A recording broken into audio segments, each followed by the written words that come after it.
Next, we're going to learn how to do a bite stroke with the universal curet. So, very similarly to how we did with our sickles, we're going to make a bite stroke that comes away from the tooth. So you'll always open your blade away from the tooth to make your bite stroke. The only difference is now we're going to be underneath of the gum, so it makes the coordination a little bit more difficult. As we do our assessment, we're feeling for calculus, so we'll be underneath of the gum, really lightly feeling the tooth surface. And when you feel that irregularity, then you're going to position underneath of that piece of calculus and do your bite stroke to remove it.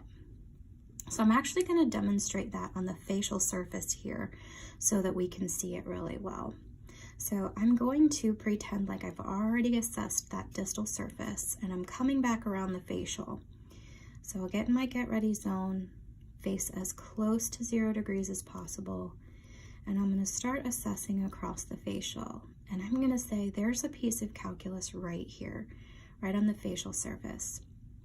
So I want to make sure that I have the correct pressure. So remember, we're going to put inward pressure. So we're pushing the blade into the tooth, and then we're going to take the fulcrum and we're going to push down on the fulcrum, because the fulcrum is our brakes.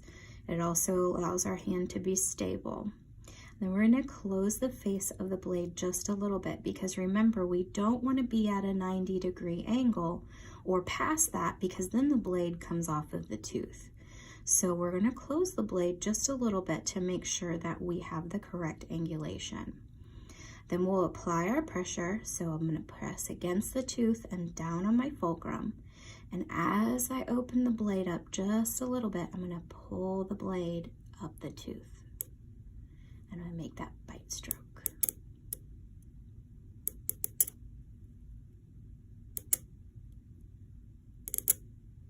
So notice how the instrument comes away from the tooth. It doesn't come really far and pull that gum back, but it comes, you can see the terminal shank coming away from the tooth a little bit. And that's how I know that I have the correct direction. You want the blade to come away from the tooth.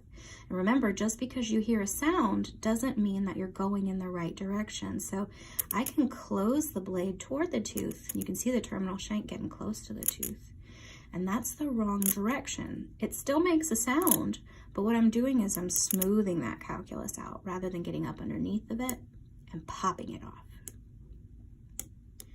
And I'm also going to show you how to do that on the mesial. So I'm going to come around, make sure that I keep my tip adapted, and I'm going to close down and bite. Remember, you don't want that terminal shank to end up straight up and down, because then your blade is off the tooth. Notice how my bite happens before the terminal shank gets straight up and down.